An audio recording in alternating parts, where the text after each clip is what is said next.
Hello everyone, good morning, welcome back to my channel and one another video. বাজে video তবে তোমাদের জানাচ্ছি অনেক ভালো, অনেক ওয়েলকাম। তো শরীরটা খুব খারাপ, মাথাটা উঠছে, কেমন বমি বমি পাচ্ছে, কেমন গ্যাস অম্বল হয়ে গেছে মনে। এখন যাচ্ছি মেয়েকে স্কুলে আনতে, স্কুলে দিয়ে এসেছি সকালবেলা, এসে আবার এসে ঘুমিয়ে পড়েছিলাম, এখন আবার আনতে যাচ্ছি। চলো ঝটপট আনি, তারপরে এসে কথা বলছি। মেয়েকে স্কুল থেকে নিয়েই সামনে ছিল একটা দেখলাম আখের গাড়ি, তো সেখান থেকে আমরা দুজনে আখের রস খেয়ে চলে এলাম বাড়ি। তো বাড়ি এসে বাবারে বাবা, এই যে এই ড্রেসটা চেঞ্জ করে আমাদের জাতীয় পোশাক নাইটিটা পরে যে কি শান্তি লাগছে বন্ধুরা, তোমাদেরকে বলে বোঝাতে পারবো না। তো ড্রেসটা আমি চেঞ্জ করে নিয়ে একটুখানি শুয়ে পড়েছি, মনে হচ্ছে আমি অজ্ঞান হয়ে গেছে, মানে এত কষ্ট হচ্ছে। শরীরটাও আজকে খারাপ, তোমাদেরকে আমি বললাম এই ভিডিওর শুরুতে যে আমার শরীরটা খুব খারাপ, আজকে মাথা ঘুরছে আর বমি বমি পাচ্ছে, মানে গ্যাস অম্বল হয়ে গেছিলো আগের দিনে, মানে লুচি টুচি খেয়ে, আমাদের বাড়িতে লুচি হয়েছিল বললামই তোমাদেরকে। তো একাদশী যেহেতু, তো সকালবেলা লুচি খেয়েছিলাম, আর আমি তেল এই জন্যই আমি খেতে চাই না, যেদিনই খাই তার পরদিন আমার শরীরটা খারাপ করে। তো এখানে তারপরে প্রথম যেটা কাজ সেটা তো করে যাওয়া হয়নি স্কুলে, সেটা হচ্ছে বিছানা গোছানো, যেটা আমি ঘুম থেকে উঠে প্রতিদিন সকালবেলা আগে করে তারপরে বিছানা থেকে নামি।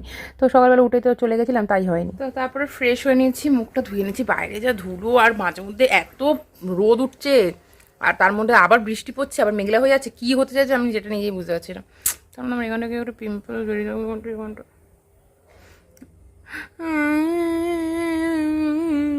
আচ্ছা বাদ। তো কি খাবো, কিছু খেতে ইচ্ছা করছে না, বললাম না শরীরটা খারাপ লাগছে। আমি মেয়েকে স্কুলে দিয়ে এসেছি সকালবেলা, আর আমার হাজব্যান্ড তো সকালবেলা কাজে চলে গেছে ভোরবেলা, তখন 5:30 পৌনে 6টা হবে, নাহলে ওকে দিয়েই পাঠিয়ে দিতাম। তো ও কাজে তো আমাকে যেতে হবে, কারণ মেয়েদের পরীক্ষা চলছে, আজ থেকে রিটেন পরীক্ষা স্টার্ট হয়ে গেছে। তো ওকে স্কুলে দিয়ে আমি আর থাকতে পারি, নাহলে অন্যদিন ওখানে বান্ধবীদের সাথে আড্ডা দিই। আমি বললাম আজকে আমি আর থাকতে পারবো না, আমি এখানে মাথা ঘুরে পড়ে যাবো, প্রচণ্ড শরীর খারাপ লাগছে।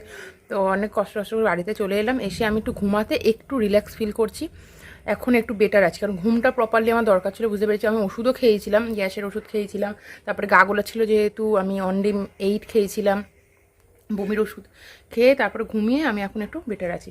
তো তাও খেতে ইচ্ছে করছে না। তো কালকে গেছিলাম একটা বার্থডে বাড়িতে, সরি এটা ভুল করে ভুলে গেছে আচ্ছা, কালকে গিয়েছিলাম একটা বার্থডে বাড়িতে, তো সেখানে তো পায়েস দিয়েছিল কাকিমা, তো সেটাই আমি খাই। তোমরা সকলেই জানো, তোমরা যারা পুরনো আমার ভিউয়ার্স তারা জানো যে আমি মিষ্টি খেতে কতটা পরিমাণে ভালোবাসি। তো সেই জন্য এটা এখন খেয়ে নিচ্ছি, আপাতত এখন আর কিছু খাবো না, পরে যদি ইচ্ছা হয় রুটি আছে রুটি খেয়ে নেবো, এটাই। এখন এবার কাজ বাজ করবো, ফোনে অনেক কাজ বাকি আছে, একদম সকাল থেকে কোনো কাজ হয়নি, 12টা বাজে, এক এক করে সব কাজকর্মগুলো ছাড়বো। সবাই যে খেতে বসে পড়েছি, খাও খাও খেয়ে নাও। এনার আবার জ্বর এসেছে, হালকা হালকা গাটা ছ্যাকছ্যাক করছে, খেয়ে একটা প্যারাসিটামল খেয়ে নেবে। এই যে একজনের খাওয়া হয়ে গেছে, ফোন দেখছে। তো তুমি বসবে না? তো এই যেখানে আছে আমাদের, মানে আগের দিন তোমাদেরকে দেখিয়েছি কুমড়ো ফুলের বড়া মা ভাজছিল রাত্রিবেলা, তো ওটা খেয়েছি, আমাদের মানে গাছের মায়ের চাষ করা ছাদের ওপরে, তোমাদেরকে একদিন দেখাবো, কালকে এই ব্লগেই দেখাবো। আমার 2 মাই 2 ছাদে চাষ করেছে, আমার মা মানে আমার মায়ের বাড়িতে আমার মাও ছাদে কুমড়ো গাছ চাষ করেছে, মাও এই আমাদের বাড়ির ছাদে কুমড়ো গাছ চাষ করেছে। তো এটা হচ্ছে আমাদের নিজেদের বাড়ির চাষের কুমড়ো শাকের তরকারি। তারপরে এটা কিসের বড়া গো? ডাল আর টমেটোর বড়া, এই যে ফেভারিট, মুখ দেখো না, টমেটো শুনে হাসি দেখায়। ওকে কুমড়ো ফুলের বড়া দাওনি তো? ঠিক হয়েছে। আর এখানে হচ্ছে পটল আলু দিয়ে ডাটা সজনে ডাটা দিয়ে তরকারি, কিসে কুমড়ো ফুলটা লেগ পিসের মতোই দেখতে লাগছিল। আর এখানে ডাল, আর এখানে আছে চিকেন চিকেন চিকেন আর চাটনি আছে, আমের চাটনি। তো চলো খেয়ে নি। শুয়ে পড়েছি, এখন বাজে কটা বাজে এখন? 4:10, 4:10 শুয়েছি। এখন হচ্ছে আমার কাজ হচ্ছে ভিডিও এডিটিং করব, ইউটিউবের ভিডিও পোস্ট করব। তো তোমরা আমাকে একটুখানি বলো তো ইউটিউবে কখন ভিডিও চাইলে তোমাদের দেখতে সুবিধা, সকালবেলা পোস্ট করবো না দুপুরবেলা পোস্ট করবো? এখন তো আমি বিকেল হয়ে গেছে, বিকেলে পোস্ট করবো, কারণ আগের দিন রাতে ভিডিও এডিট করে রাখতে ভুলে গেছি। আর আমার বর এদিকে এই যে ঘুমিয়ে পড়েছে, যেহেতু ভোরবেলা উঠে কাজে গেছে, আবার 5টার সময় বেরোবে, অন্য আর একটা কাজ করছে সেটা। আমার বর খুব খাটে গো, সত্যি কথা। এইটুখানি আর যাই হোক, মানে আর যাই হোক না, মানে যেমনই হোক না কেন, এই দিক দিয়ে আমি প্রাউড ফিল করি, মানে ও খাটতে ভয় পায় না, ও কিন্তু কাজকর্ম মানে যে যাবো না। এদিকে আজকে কিন্তু তোমাদের বললাম ওর শরীরটা কিন্তু খারাপ, মানে হালকা হালকা জ্বরও এসেছে। সকালবেলা প্যারাসিটামল খেয়ে কাজে চলে গেছে। কালকে আমাদের রাতে শুতে শুতে দেরি হয়ে গেছিলো, 1:30টার মতো বেজে গেছিলো। আমরা গেছিলাম, বললাম একটা জন্মদিন বাড়ি ছিল, আর একটা বাড়ির জায়গায় গেলে তো রাত হবেই। তো তারপরেও ভোরবেলা উঠে চলে গেছে। আর আমি 6:30টার সময় ঘুম থেকে উঠতে পারছিলাম না, মেয়েকে স্কুলে দিতে যাবো বলে কষ্ট হচ্ছিলো। আবার এসে আমি ঘুমিয়েছি, বুঝতে পারছো? ও একেবারে কাজ বাজ করে এসে তখন ঘুমিয়েছি, আমাকে বললো 4:30টার সময় ডেকে দিতে। তো আমি 4:30টার সময় ডাকবো, আবার ও বেরাবে। একটা কাজ করছে, কী কাজ করছে সেটা বলো, পরে ভিডিওতে বলবো তোমাদের বলা হচ্ছে না, ওটা নিয়েও বলবো কী ভিডিওতে মানে কী কাজ করছে, ঠিক আছে? তো চলো বকবক কমিয়ে দিয়ে এখন আমি ভিডিও এডিটিংটা করে নিই, ভিডিও এডিট করে পোস্ট করে দিই। বলতে বলতে উঠে পড়েছে,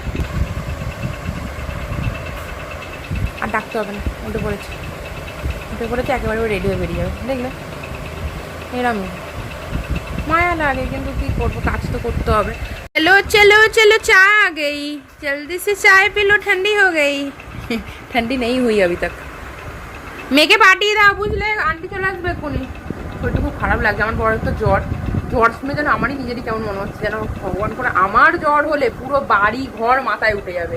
মানে আমার যদি কিছু হয়, মানে আমি শান্তিতে কেউ থাকতে, এমনি সবার টেনশন হয় আমার কিছু হলে, সত্যি কথা, অনেস্টলি এটা একটাই না, আমার বাড়ির লোক খুব চিন্তা করে আমাকে নিয়ে। আমার যদি একটু কিছু হয় তো, আর যদি জ্বর হয়, মানে সবার খাওয়া দাওয়া সব কিছু বন্ধ হয়ে যায়, সিরিয়াসলি।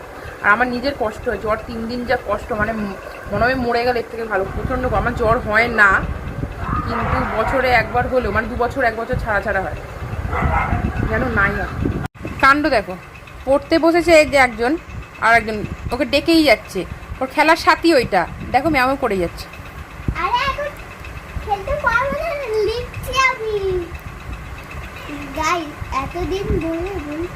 ওখানে লেখ তুই, বল্টু, তুই কিন্তু প্রচন্ড পরিমাণে মার খাবি, ওকে ডিস্টার্ব করছিস, ওর কিন্তু পরীক্ষা।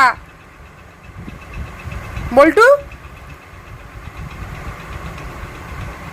কাণ্ড দেখো, ওর পরীক্ষা, ওর সামনে এসে বসে ঘুরঘুর করছে। পড়ার সময় হলেই ও চলে আসে, ঠিক পড়তে বসলেই ও চলে আসে। এই বল্টু, তুই কিন্তু মার খাবি, ধর বল্টুকে, ধর বল্টুকে ধর। ও পাত্তাই দিচ্ছে না আমার কথায়। নিচে নাম, যা। ও যতক্ষণ না পড়ে উঠবো ওখানে বসে থাকবে। ওই না নেমেছে, কি একটা দেখতে পেয়েছে বাইরে, দেখতে পেয়েছে কিছু একটা, যাচ্ছে চুপি চুপি যাচ্ছে, বদমাইশ। বাইরে হচ্ছে প্রচন্ড বৃষ্টি। তো এখন বাজে মানে 8:45 বাজে না? হ্যাঁ, 8:45 বাজে। এখন বরকে আমি পাঠিয়েছিলাম, তার মেয়ের যে এখানে পড়াচ্ছে, মেয়েরটাকে বলে দিই, মেয়ের হচ্ছে কি আন্টি পড়াতে আসছিল, মানে খুব খারাপ একটা ঘটনা ঘটে গেছে। সেটা হচ্ছে, খারাপ ঘটনা হচ্ছে, আমাদের বাড়ির সামনে কুকুরগুলো শুয়ে থাকে, তো ওর দেখে খেতে দিই। তো কিছুদিন আগে হচ্ছে কি আমার দেওয়াকে কামড়েছিল, কয়েক মাস আগে একটা, ওই কুকুরটাই আর কি ইয়ে করেছে আমার মেয়ের আন্টিকে। আর কি আমার মেয়ের আন্টি পাশ দিয়ে আসছিল, কুকুরগুলো শুয়েছিল, আর কুকুরটা কামড়ে গেছিল না, পুরো কামড়ে রক্ত জমাট বাঁধিয়েছে। আমার এত পরিমাণে খারাপ লাগছে, আর মেয়ের পরীক্ষাও চলছে। আর ওকে আমি কীভাবে বলি পড়াতে, বললাম চলে যায় তুই হসপিটালে, আপাতত একটা এমার্জেন্সি তোকে 24 আওয়ার্সের মধ্যে টেট ব্যাক নিতেই হবে, টিটেনাস, তার মধ্যে কাল থেকে আবার ইঞ্জেকশন ওকে নিতে হবে। মানে আমি এমনি সব করে দিলাম, ডেটল দিয়ে দিয়েছি, বাসন মাজার সাবান দিয়েছি, খাটযুক্ত সাবান দিতে হয় সঙ্গে সঙ্গে, দিয়ে ভালো করে আমি যেটা করার করে দিয়েছি। তারপরে হসপিটালে গেছে, বললো ইঞ্জেকশন দিয়েছে, আর কাল থেকে ওর শুরু হবে ইঞ্জেকশন। তো মেয়েকে পড়াচ্ছি। এই জানেন এখন চপ আনতে পাঠিয়েছিলাম, চপ পেঁয়াজি খাচ্ছি। আর এই যেমন পরে এখানে আছে টমাটোর চপ। বাইরে হচ্ছে প্রচন্ড পরিমাণে বৃষ্টি, দেখো না কি করে দেখবে, হচ্ছে দেখছো? চপ পেঁয়াজি দিয়ে মুড়ি খাও, আর আগে কিছু খাও বলে মনে হয়। লেক, ওকে দিচ্ছি লেক, আমি মেখে নিই।